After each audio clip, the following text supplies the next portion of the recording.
Hello बच्चों, स्वागत है आप सभी का एक बार फिर से मेरी साइंस की क्लास में। मैं हूँ रीना गुप्ता। इससे पहले कि हम अपना टॉपिक आज का बताएं, जरा देख लेते हैं कि ये दो पौधे आपस में क्या बातचीत कर रहे हैं। तो देखिए, ये आपके सामने दो पौधे हैं। तो इस पौधे ने दूसरे पौधे से कहा, हम दोनों तो एक ही जगह पर हैं, फिर मैं देखो कितना खुश हूँ, कितना स्वस्थ हूँ। तुम तो इतना उदास हो, तुम मुंह लटकाए हो और मुरझाए से हो। तो इस बात पे इस दूसरे पौधे ने क्या जवाब दिया, दोस्त देखने में तो हम दोनों एक ही जगह पर हैं, लेकिन तुम देख सकते हो कि मेरी जड़ों में पानी नहीं है, जबकि तुम्हारी जड़ों में पर्याप्त जल है। बाकी मुझे धूप भी मिल रही है, सब कुछ है, लेकिन पानी ना होने की वजह से धीरे धीरे मेरी सारी जैविक क्रियाएं धीमी होती जा रही हैं और मैं मुरझाता जा रहा हूँ, इसीलिए मैं उदास हूँ। तो अब तक बच्चों, इसको देख के आपको अंदाजा हो गया होगा कि आज का टॉपिक क्या है। आप बिल्कुल सही सोच रहे हैं। आज हम पौधों से रिलेटेड हमारा टॉपिक है और हमारा टॉपिक है पौधों में पोषण। इस चैप्टर को हम दो भागों में पढ़ेंगे। भाग एक में हम पढ़ेंगे सपोषी पौधे क्या होते हैं और उसके बाद हम भाग दो में पढ़ेंगे कि परपोषी पौधे क्या होते हैं और कितने प्रकार के होते हैं। तो चलिए हम भाग एक स्टार्ट करते हैं।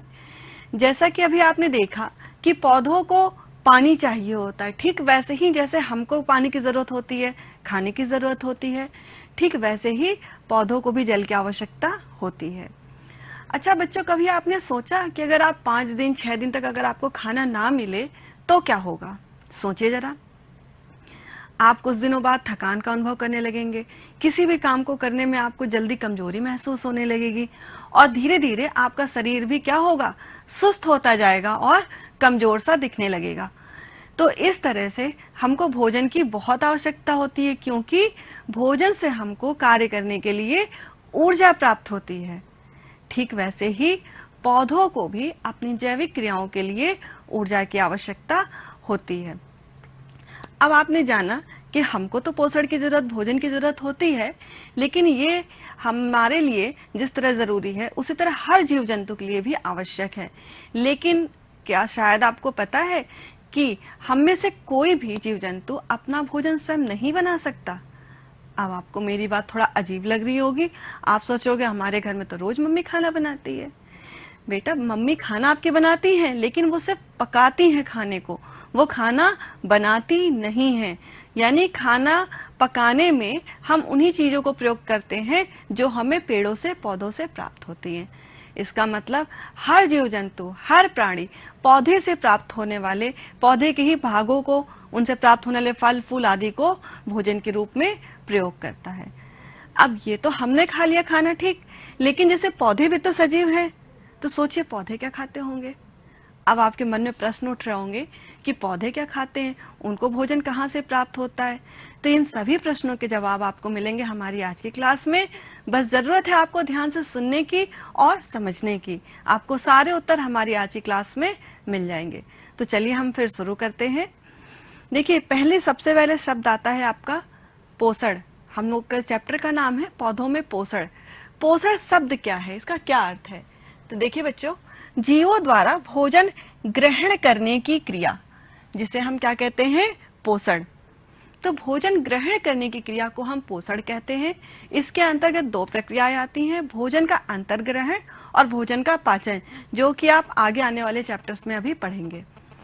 अब दूसरी चीज आती है भोजन। देखिए, भोजन क्या है? यह है आपका भोजन। ऐसा तो नहीं आपके सामने जो भी पदार्थ रखा हो आप वो उठा के खा ले।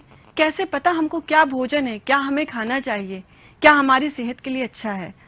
तो देखिए, ऐसा कोई पदार्थ जो कार्बोहाइड्रेट, आप ये देख सकते हैं, ये भोजन के घटक हैं, वसा, जल तथा प्रोटीन से बना होता है और जो जीवों द्वारा ग्रहण किया जा सके उसे हम भोजन कहते हैं। और भोजन खाने से आपको केवल जीवित ही रहने नहीं होता है, इससे आपको जैविक क्रियाओं के लिए, दैनिक कार्य करने के लिए ऊर्जा प्राप्त होती है, जिससे आप बहुत एक्टिव रहते हैं, आप सक्रिय रहते हैं, आपको थकान का अनुभव नहीं होता है। तो देखिए, भोजन के क्या कार्य हैं। सबसे पहले शरीर के प्रत्येक अंग को क्रिया करने की शक्ति देना। दूसरा कार्य है, अगर हमारे शरीर में चोट लग जाए, हम बिना दवाइयों के भी ठीक हो जाते हैं हमारी चोटें। कैसे? वो भोजन के द्वारा, यानी कोशिकाओं का पुनर्निर्माण। फिर तीसरा कार्य आता है कि शरीर को रोगों से अपनी रक्षा करने की शक्ति देना, जिसे हम बोलते हैं रोग प्रतिरोधक क्षमता, जो कि हमको मिलती है फलों और सब्जियों से। तो इस तरह से वही भोजन अच्छा होता है जो आपके ये तीनों उद्देश्यों की जिससे हमें प्राप्ति हो जाए, यानी ये तीनों चीजें आपको जिस आहार से मिले वही भोजन आपका अच्छा होता है। अब ये सामने आप देख सकते हैं, ये आपके भोजन का रेशियो दिया हुआ है कि हमें जो भोज्य पदार्थ हैं वो किस अनुपात में खाने चाहिए। ये आपका ब्रेड यानी कि ये रोटी है, जिससे हमें क्या मिलता है, कार्बोहाइड्रेट। इससे हमको क्या मिलता है, कार्बोहाइड्रेट। फिर है फ्रूट वेजिटेबल्स, जिससे आपकी रोग प्रतिरोधक क्षमता आपकी बढ़ जाती है। और इससे हमें क्या मिलता है, इससे हमको मिलता है खनिज लवण। क्या मिलते हैं फल और सब्जियों से, खनिज और लवण, और साथ ही मिलते हैं विटामिन्स। इसके अलावा मीट, एग, बीन्स, इनसे हमको मिलता है प्रोटीन। फिर आते हैं आपके ये फैटी शुगर फूड्स, इससे ये हमारे लिए अच्छे नहीं होते, लेकिन ये आप खाने में चाहें तो शामिल कर सकते हैं अपने स्वाद अनुसार। ये है डेयरी प्रोडक्ट, जैसे कि आप दही, पनीर, इनको आप अपने खाने में इस्तेमाल कर सकते हैं। ये भी प्रोटीन का एक सोर्स होता है और इससे हमारे भोजन को पूर्णता मिलती है। तो इस तरह आपने समझा भोजन क्या है और क्या है भोजन के कार्य। अब हम देखते हैं कि भोजन को भी 3 भागों में बांटा गया। आप जो भी खाते हैं उसको 3 कैटेगरी में हम बांट सकते हैं। जैसे आपने खाई फल और सब्जियां, तो इसको हम बोलेंगे प्रोटेक्टिव फूड, क्योंकि इससे आपकी रोग प्रतिरोधक क्षमता बढ़ती है। ये हमारे शरीर को रोगों से प्रोटेक्ट करते हैं, इसीलिए ना हम प्रोटेक्टिव फूड की श्रेणी में रखते हैं।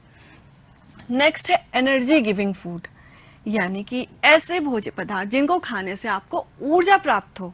ये कार्बोहाइड्रेट देते हैं आपको। तो जैसे रोटी है, आप ये ब्रेड देख सकते हैं, शहद है, चावल है, इसके अलावा आपका गन्ना, शकरकंदी, ये सब इसी श्रेणी में आते हैं। तो नेक्स्ट आपका बॉडी बिल्डिंग फूड, नेक्स्ट आता आपका। इससे हमको क्या मिलता है, प्रोटीन। बॉडी बिल्डिंग यानी कि जिससे आपकी मसल्स यानी कि आपका वेट बढ़े, वो होते हैं जिनसे हमें प्रोटीन मिले। यानी ये हमारा हो गया एनर्जी गिविंग में कार्बोहाइड्रेट, और इसमें ऊपर हो गया आपका मिनरल्स यानी कि खनिज लवण। तो इस तरह से आपको ये तीनों चीजें मिलती हैं और ये 3 कैटेगरी के फूड हम अपनी डेली लाइफ में खाते हैं। अब आप देखिए कि हमारा जो चैप्टर था पौधों में पोषण, पोषण के आधार पे पौधों को, जैसा मैंने पहले ही बताया था, कि 2 भागों में बांटा गया है, स्वपोषी पौधे और परपोषी पौधे। पहला है स्वपोषी, दूसरा है परपोषी। परपोषी को आगे 4 भागों में बांटा गया है, जो कि अभी आप अगली भाग में पढ़ेंगे। स्वपोषी पौधे का अर्थ देखिए क्या है शाब्दिक, स्व। स्व का मतलब होता है स्वयं, और पोषी, पोषी का मतलब होता है पोषण प्राप्त करने वाला। यानी कि आपको इसी से दिख रहा है स्वयं पोषण प्राप्त करने वाला, यानी ऐसे पौधे जो क्लोरोफिल पाए जाने के कारण हरे रंग के होते हैं और अपना भोजन स्वयं बनाते हैं, वे क्या कहलाते हैं, स्वपोषी पौधे। जैसे आम, पीपल, नीम, अमरूद आदि। जो आप अपने डेली लाइफ में ऐसे सभी पेड़ देखते हैं, पौधे देखते हैं, जिनका रंग कैसा होता है, हरा। पौधे का देखिए हरा रंग होना बहुत जरूरी होता है, तभी पौधा होगा आपका स्वपोषी। तो जैसा कि आप मेरे हाथ में ये देख सकते हैं, ये आपको दिखाई दे रही है एक पत्ती, इसका रंग कैसा है, इसका रंग है हरा। ये हरा रंग कहाँ से आया, क्या इसको हमने पेंट कर दिया, क्या सारे पेड़ों को किसी ने पेंट किया है हरे रंग से, ऐसा तो नहीं है। ये प्राकृतिक रूप से हरे रंग की पत्तियां कैसे हैं, क्योंकि इसमें ये आप जो हरा रंग है, ये एक विशेष प्रकार का वर्णक पाया जाता है, जिसे हम बोलते हैं पर्णहरिम।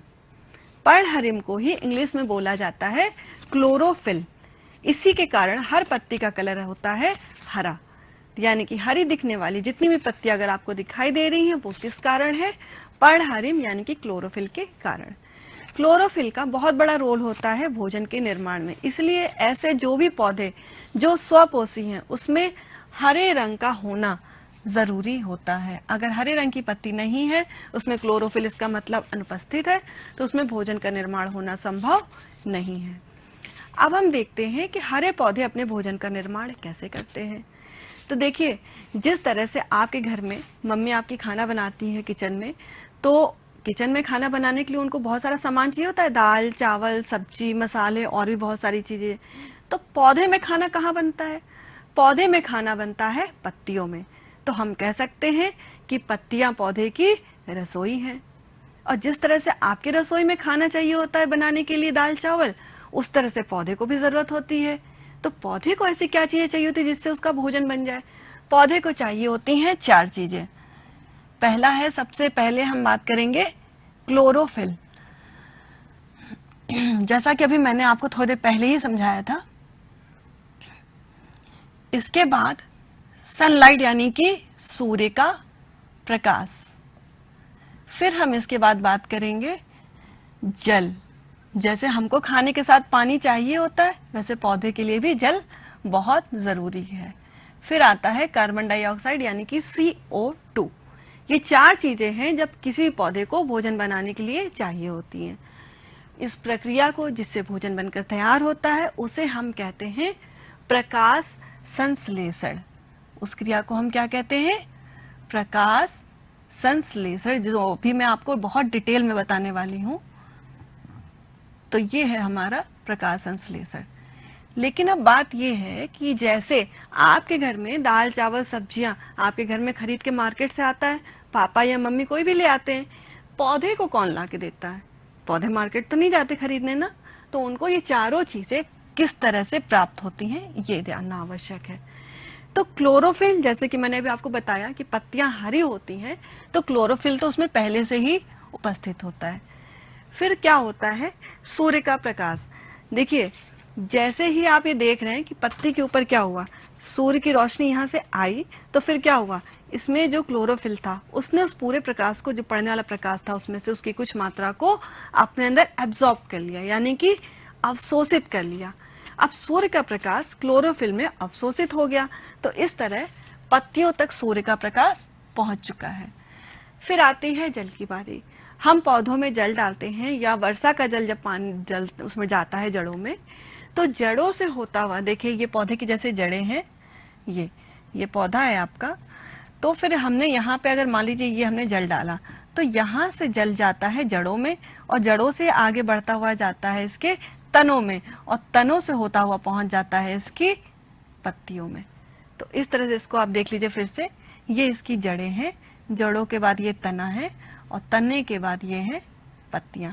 तो हमने अगर यहाँ पे मान लीजिए जल डाला, ये तो जड़ों से होता हुआ गया तने में, और तने से गया पत्तियों में। तो इस तरह से हमको जल भी मिल गया। अब कार्बन डाइऑक्साइड कहाँ से मिलेगा पत्तियों को? तो देखिए, जब आप पत्ती को, एक काम करिए, ऐसे लीजिए और इसको आप देखिए ऐसे धूप में करके, इस तरह से आप देखेंगे तो यहाँ आपको महीन महीन से एकदम डॉट जैसे, छोटे छोटे छेद जैसे दिखाई देंगे। उसको हम बोलते हैं पर्णरंध्र। वो बहुत छोटे छोटे डॉट्स होते हैं, उससे कार्बन डाइऑक्साइड वातावरण की पत्तियों के अंदर प्रवेश करती है। तो इस तरह से कार्बन डाइऑक्साइड पत्तियों तक पहुंच जाता है। अब देखिए बच्चों, हम प्रकाश संश्लेषण तक बढ़ने से पहले एक बहुत इंपॉर्टेंट शब्द, अभी मैंने जिसका वर्ड मैंने बोला आपको, पर्णरंध्र, जिसे हम इंग्लिश में बोलते हैं स्टोमेटा, इसके बारे में जानना भी अत्यंत आवश्यक है। तो सबसे पहले इसको हम डिटेल में देख लेते हैं, क्योंकि आगे आने वाली क्लासेस में आपको ये शब्द बार बार दिखाई और सुनाई देगा। तो देखिए, ये इस तरह से देखिए, पत्ती का ये पूरा डिटेल का स्ट्रक्चर है, और ये है आपके पर्णरंध्र यानी कि स्टोमेटा। देखिए, इसका अगर हम डिटेल में जाएं पर्णरंध्र के, तो इस तरह का इसका स्ट्रक्चर दिखते हैं। ये है स्टोमेटा की ओपनिंग, यानी कि स्टोमेटा के ये जो छेद दिख रहा है ना, छिद्र, इसका ये खुलना, और दूसरा है बंद होना। इसमें संरचना में ये जो दो ये दिख रही है आपको संरचनाएं, ये बीन्स यानी कि बोल सकते हैं राजमा के आकार की 2 कोशिकाएं होती हैं, जिन्हें हम कहते हैं गार्ड सेल्स। गार्ड का मतलब क्या होता है? रक्षा करना। तो ये इसकी रक्षा करने के लिए, गार्ड में रक्षा जो करते हैं, तो इनकी रक्षा करने वाली कोशिकाएं हैं, यानी कि गार्ड सेल्स। अब इसके अंदर की जो भित्ति होती है, ये आप देख सकते हैं, ये मोटी होती है, और बाहर की जो होती है भित्ति, वो पतली होती है। देख सकते हैं आप, अंदर की भित्ति बाहर की भित्ति से मोटी होती है। तो जब ये आपस में पास आ जाती हैं कोशिकाएं, तो ये छिद्र बंद हो जाता है, और जब ये दूर चली जाती है दोनों कोशिकाएं, तो इस तरह से ये छिद्र खुल जाता है। यानी कि छिद्र का आपस में खुलना या बंद होना ये गार्ड कोशिकाओं पे पूरी तरह से निर्भर करता है। तो अब हम देख लेते हैं पर्णरंध्र होते क्या हैं। पत्तियों की सतह पर ये देख रहे हैं आप, बहुत से छोटे छोटे छिद्र पाए जाते हैं जो कि पर्णरंध्र कहलाते हैं। देखिए पत्ती आपकी इस तरह से है, और पत्ती का एक निचला सिरा होता है, इसको हम बोलते हैं अपर पोर्शन, और एक होता है इसका नीचे का हिस्सा जिसे हम बोलते हैं लोअर पोर्शन। ठीक है, तो एक इसके नीचे का हिस्सा, एक इसके ऊपर का हिस्सा। यानी कि आपको मैं दिखा देती हूँ एक बार, जैसे ये पत्ती आपको दिखाई दे रही है, ठीक है, पत्ती का देखिए ये ऊपर का जो पोर्शन है इसको हम बोलेंगे अपर, और जो इसका नीचे का हिस्सा इसको हम बोलेंगे लोअर यानी कि निचला हिस्सा। जो पर्णरंध्र होते हैं हमेशा पत्ती के ऊपर से ज्यादा नीचे की तरफ ज्यादा पाए जाते हैं। जो भी पत्ती होगी उसका निचला हिस्सा ये है, तो इसमें पर्णरंध्रों की संख्या ज्यादा पाई जाएगी, और इसको आप आराम से धूप में से करके आप देख भी सकते हैं। अब देखिए पर्णरंध्र आपने समझ लिया, इसके दो कार्य होते हैं। पहला है गैसीय विनिमय, ठीक है, और दूसरा होता है वाष्पोत्सर्जन। अब गैसीय विनिमय के अंतर्गत दो चीजें आती हैं। दो तरह का गैसीय विनिमय होता है। पर्णरंध्रों द्वारा गैसों का आदान प्रदान ही गैसीय विनिमय कहलाता है। देखिए इसमें एक बार क्या होता है कि O2 यानी कि ऑक्सीजन अंदर जाती है और CO2 बाहर निकलती है। जैसा कि हम भी करते हैं, हम श्वसन जब करते हैं ऑक्सीजन को अंदर लेते हैं और कार्बन डाइऑक्साइड को बाहर निकालते हैं, ठीक वही प्रोसेस पौधों में होती है, तो इसे हम बोलते हैं श्वसन। पर्णरंध्रों द्वारा ऑक्सीजन को अंदर और कार्बन डाइऑक्साइड को बाहर निकाला जाता है। अब यही क्रिया जब उल्टा होती है, यानी दूसरा गैसीय विनिमय में प्रोसेस क्या है कि CO2 अंदर आती है और आपकी ऑक्सीजन बाहर निकलती है। ये प्रोसेस कब होती है, जैसा कि आप यहाँ देख सकते हैं, ये CO2 अंदर जा रही है, ऑक्सीजन बाहर निकली और साथ में जल। ये क्रिया होती है प्रकाश संश्लेषण की, यानी कि अभी जो मैं आपको पढ़ाने वाली हूँ अभी आगे, प्रकाश संश्लेषण की क्रिया में देखिए ऑक्सीजन बाहर निकलती है और कार्बन डाइऑक्साइड अंदर आती है। यानी ये दोनों ही प्रोसेस बिल्कुल उल्टी हैं। तो इस तरह से गैसीय विनिमय के अंतर्गत दो काम हुए, एक बार श्वसन के अंतर्गत और दूसरा विनिमय हुआ प्रकाश संश्लेषण के अंतर्गत। तो ये आपने समझ लिया पर्णरंध्र यानी कि स्टोमेटा क्या है। इसका दूसरा कार्य है वाष्पोत्सर्जन, जिसे हम इंग्लिश में बोलते हैं ट्रांसपीरेशन। ठीक है, वाष्पोत्सर्जन क्या, जैसे मैंने आपको बताया, हमने पौधे में पानी डाला, अब वहां से ये 3 स्टेप की प्रोसेस होती है। आपने जड़ों द्वारा जल का अवशोषण हुआ पहली प्रोसेस में, फिर तने द्वारा जल का पत्तियों तक पहुंचना, और फिर पत्तियों द्वारा जल का वाष्पोत्सर्जन। ये हम लोग पढ़ने वाले हैं आज। देखिए हम जितना भी पौधे में, आपको लगता होगा कि हमने पानी डाला और पौधे ने पूरा पानी यूज कर लिया, लेकिन ऐसा बिल्कुल नहीं होता। आप जितना पानी डालते हैं ना, बहुत डेसिमल, बहुत ही कम मात्रा में पानी पौधे द्वारा यूज किया जाता है। आप समझिए कि करीब 97 से 99.5% पार्ट वाटर का वो उसका क्या हो जाता है, वाष्पोत्सर्जन हो जाता है। यानी इतना पानी जो है वो वापस से एटमॉस्फेयर में, वातावरण में चला जाता है भाप के द्वारा। देखिए क्या होता है, कैसे ये भाप बनता है, कैसे ये वाष्पोत्सर्जन यानी जल वाष्प के रूप में बाहर निकलता है। पहले होता क्या है वाष्पोत्सर्जन, ये देख लीजिए।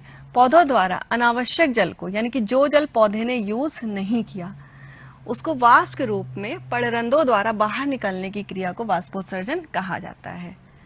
देखिए हमने जब पानी यहाँ से डाला, ठीक है, तो यहाँ से गया पानी और इस तरह से गया, पत्तियों में यूज हो गया। लेकिन जब पत्तियों में जो पानी यूज नहीं हुआ, जो एक्स्ट्रा पानी था, इसमें छोटे छोटे क्या थे आपके, इसमें पाए जाते हैं स्टोमेटा यानी कि पर्णरंध्र। अब आप ये वर्ड पूरी तरह समझ चुके हैं ना, मैंने अभी बताया आपको थोड़ी देर पहले। तो यहाँ से स्टोमेटा है, इस तरह से आप देख सकते हैं, और ये खुल गया, तो यहाँ से होता हुआ इस तरह से आप देख रहे हैं, ये जल वाष्प के रूप में पानी एक्स्ट्रा जो था आपका बचा हुआ वो बाहर निकल जाता है। तो इस तरह से क्या होता है, धीरे धीरे सारे जितने भी स्टोमेटा है, इस तरह से वहां से पानी धीरे धीरे जल वाष्प के रूप में वातावरण में चला जाता है। ये क्रिया होती है वाष्पोत्सर्जन। अब देखिए वाष्पोत्सर्जन की दर को एक यंत्र के द्वारा हम नाप भी सकते हैं। इसको मापने के लिए जो यंत्र होता है उसको हम बोलते हैं पोटोमीटर। क्या बोलते हैं उसको हम, पोटोमीटर। अब देखिए वाष्पोत्सर्जन भी 3 तरह के पार्ट्स में होता है, ये पर्णरंध्र के आधार पे। जैसे जो स्टोमेटा से वाष्पोत्सर्जन होता है उसे हम बोलते हैं स्टोमेटल, यानी कि ये लगभग 80 से 90% तक जितना भी आपका वाष्पोत्सर्जन है वो स्टोमेटा यानी कि पर्णरंध्रों के द्वारा होता है। फिर आता है लेंटिकुलर, यानी कि पौधे के ऊपर जब आपने देखा होगा तनों पे एक बार्ग जिसको हम बोलते हैं छाले पाई जाती हैं, उसमें भी कुछ महीन छिद्र होते हैं शाखाओं पर, तनों पर, उससे होने वाला वाष्पोत्सर्जन होता है आपका लेंटिकुलर, जो 0.1 से 1% तक होता है। और इसकी मात्रा कब इंक्रीज होती है? जब आप वातावरण काफी शुष्क होता है तो ये लेंटिकुलर वाष्पोत्सर्जन, ट्रांसपिरेशन की मात्रा काफी बढ़ जाती है। फिर आता है क्यूटिकुलर। क्यूटिकुलर यानी ये वर्ड बना है क्यूटिकल से। पौधे के ऊपर आपने ध्यान दिया होगा कुछ वैक्स जैसा, कुछ मोम जैसा चिकना सा एक परत होती है जिसे हम बोलते हैं क्यूटिकल, और उससे होने वाले वाष्पोत्सर्जन को हम बोलते हैं क्यूटिकुलर वाष्पोत्सर्जन, जो कि होता है 9%। तो इस तरह बच्चों आपने समझ लिया कि वाष्पोत्सर्जन क्या है। अब आगे बढ़ते हैं और अपने उसी पुराने टॉपिक पे आ जाते हैं, क्योंकि अब खाना बनाने का टाइम हो गया है। अब आपको लग रहा होगा खाना बनाने का टाइम किसका हो गया? पौधों का हो गया, क्योंकि हम पौधों से ही तो जुड़े हैं आज। तो देखिए ये खूबसूरत सा पौधा दिख रहा है आपको, और ये पूरी जो प्रोसेस हो रही है, ये पूरी प्रोसेस हमारी किस चीज की है? ये प्रकाश संश्लेषण की। देखिए क्या होता है, हरे पौधों द्वारा सूर्य के प्रकाश की उपस्थिति में, जो मैंने अभी आपको बताया था ना, पहली चीज सूर्य का प्रकाश, पत्तियों में उपस्थित क्लोरोफिल, जल तथा कार्बन डाइऑक्साइड द्वारा भोजन बनाने की क्रिया प्रकाश संश्लेषण कहलाती है। इसको एक हम रिएक्शन के रूप में देखेंगे। ये CO2 यानी कार्बन डाइऑक्साइड है। जब इसके कितने अणु लिए गए? 6, और इसको 6 अणु लिए गए वाटर यानी कि जल के, दोनों मिल जाते हैं और सूर्य के प्रकाश और क्लोरोफिल की उपस्थिति में बनता है पौधे का भोजन, जिसे हम कहते हैं ग्लूकोज। यही है पौधे का भोजन, जिसका फॉर्मूला क्या होता है? C6H12O6। और इसके अलावा बाहर एटमॉस्फेयर में क्या निकलती है? ऑक्सीजन। 6 अणु किसके निकलते हैं? ये ऑक्सीजन के। तो इसी वजह से वातावरण में ऑक्सीजन का जो रेशियो है वो बना रहता है और हमको सांस लेने के लिए ऑक्सीजन मिलती रहती है, क्योंकि पौधों का उसमें बहुत बड़ा रोल होता है वातावरण में कैसे ऑक्सीजन को बढ़ाया जाए। फिर देखिए पत्तियों में जो बना हुआ ग्लूकोज होता है, अब क्या आपको लगता है कि ये पूरा पौधे खा लेते हैं अपना बनाया हुआ फूड? ऐसा बिल्कुल भी नहीं है, वो उसकी बहुत कम मात्रा ही यूज करते हैं, और जितना एक्स्ट्रा जो होता है फूड यानी कि ग्लूकोज, उसको क्या करते हैं? वो फल, फूल, जड़, तना अपने ही विभिन्न भागों में उसको संचित कर देते हैं। तो इस तरह से पौधों में हमने देखा कि कार्बन डाइऑक्साइड, जल, सूर्य के प्रकाश और क्लोरोफिल की उपस्थिति में भोजन बनाने की प्रक्रिया क्या कहलाती है? प्रकाश संश्लेषण। अब हम आगे बढ़ते हैं और देखते हैं किस प्रकार का संचय होता है, और वो पार्ट्स हम खाते भी हैं। आप पिक्चर देखते ही पहचान जाएंगे। देखिए आपको जितने भी सामने ये चित्र दिखाई दे रहे होंगे, आपको लग रहा होगा अरे ये तो सारी चीजें हम खाते हैं अपने खाने में, यही चीजें तो मैंने आपको बताई कि आपकी मम्मी से पकाती हैं। तो देखिए पहला क्या है? आलू। आलू क्या है? ये है एक तना, यानी कि पौधे के तने में फूड यानी कि ग्लूकोज का संचय हुआ, जिससे बन गया आलू, जिसे हम खाते हैं फूड के रूप में। दूसरा है मूली। मूली क्या है? ये जड़, यानी कि जड़ में संचित भोजन। आप देख भी सकते हैं ये इस तरह की जड़ें होती हैं, और जब मूली निकलती है तो इस तरह महीन महीन किनारे रोम छिद्र, छोटे छोटे रोम टाइप के होते हैं। ये इस तरह से पत्तियां होती हैं, और ये देख सकते हैं मूली क्या है? एक जड़। फिर आता है फूल गोभी। इसके तो नाम में ही फूल है, यानी कि इसके फूल में भोजन संचय होता है। फिर देखिए पालक। पालक में ये भी आपको दिख रहा होगा, ये छोटी छोटी पत्तियां हैं जिसको हम फूड के रूप में यूज करते हैं। तो यहाँ पत्तियों में फल का फूड का संचय किया गया है। नेक्स्ट आता है टमाटर। ये है एक फल, फल में यहाँ फूड का संचय किया गया है। इसके बाद आती है ये मिर्च। मिर्च भी इस पौधे के फल ही हैं, जिसमें कि ग्लूकोज यानी कि पौधे के द्वारा बनाए गए भोजन का संचय किया गया है। तो इस तरह से आपने देख लिया कि कौन कौन से पौधे के विभिन्न पार्ट्स हैं और पार्ट्स में कहाँ कहाँ कौन सा फूड संचित किया गया है। अब हम आगे बढ़ते हैं। देखिए बच्चों, ये तो आपने समझ लिया। अब बहुत इंपॉर्टेंट चीज है जो ये है, कौन है ये? सन। देखिए बच्चों, जीव हो या पौधे, सभी के लिए भोजन बहुत आवश्यक होता है, लेकिन जो ये ऊर्जा हमको प्राप्त होती है, ये प्राप्त होती है हमको सूर्य से, क्योंकि सूर्य ही एक ऐसा है जो हमारा ऊर्जा का एकमात्र स्रोत है। लेकिन हम जैसे जैसे जो पौधे खाएंगे तो उनको ज्यादा मिलती है एनर्जी, फिर पौधे को जो खाएंगे उसको उससे 10% मिला, उसको खाएंगे उनको 1%। तो इस तरह से जैसे जैसे ये साइकिल आगे बढ़ती जाती है, आप देख रहे हैं ये प्रोड्यूसर पौधे, पौधे से ये प्राइमरी यानी कि प्रथम श्रेणी के उपभोक्ता। इस तरह से जैसे जैसे हम आगे बढ़ते हैं, इनको प्राप्त होने वाली एनर्जी यानी कि सूर्य की ऊर्जा इनके शरीर में जैसे जैसे आगे ट्रांसफर होती है वो कम होती जाती है। अब हम आगे बढ़ते हैं और देखते हैं कि प्रकाश संश्लेषण के लिए आवश्यक परिस्थितियां क्या है। इसके अगर हम देखें प्रयोग के रूप में, तो इस तरह से 4 बीकर लिए गए और एक में हमने पानी डाला, सब कुछ सही था। दूसरे में लेकिन हमने इसमें पानी नहीं डाला, और तीसरे में हमने इसको ऊपर से सूर्य का प्रकाश नहीं लगने दिया, और बाकी चौथे में भी सब कुछ ठीक था। हमने 1 घंटे बाद देखा तो ये पौधे में बुलबुले निकल रहे थे, ये पौधा पूरी तरह मुरझा चुका था, ये भी पौधा मुरझा रहा था। और इस पौधे में क्योंकि इसमें सूर्य का प्रकाश नहीं लग रहा था, मिल रहा था इसको, तो इसमें कोई बुलबुले दिखाई नहीं दे रहे थे। इस पौधे में सब कुछ सही था। फिर हमने क्या सोचा कि बुलबुले कहाँ से आ गए, क्योंकि इसमें क्या हो रहा है, प्रकाश संश्लेषण। तो हमने इसमें थोड़ा सा सोडियम बाइकार्बोनेट 1 चम्मच डाल दिया, ठीक है, 1 चम्मच हमने इसमें डाला। तो बुलबुले बहुत तेजी से, देख रहे हैं आप, बहुत तेजी से बुलबुले बढ़ने लगे। ये कहाँ से आ गए, क्योंकि हमने इसमें जब सोडियम बाइकार्बोनेट डाला तो इसमें कार्बन डाइऑक्साइड की मात्रा अधिक होने से प्रकाश संश्लेषण की मात्रा बढ़ गई। तो इस तरह से हमारे लिए आवश्यक क्या क्या चीजें हैं प्रकाश संश्लेषण के लिए, सूर्य का प्रकाश और इसके अलावा क्लोरोफिल, जल और कार्बन डाइऑक्साइड। अब बच्चों हम देख लेते हैं आज का मैसेज ऑफ द डे, क्योंकि हमारा चैप्टर हो गया कंप्लीट। अब हम मिलेंगे आपसे भाग 2 में। तो ये सबसे पहले हम आज का मैसेज देख लेते हैं।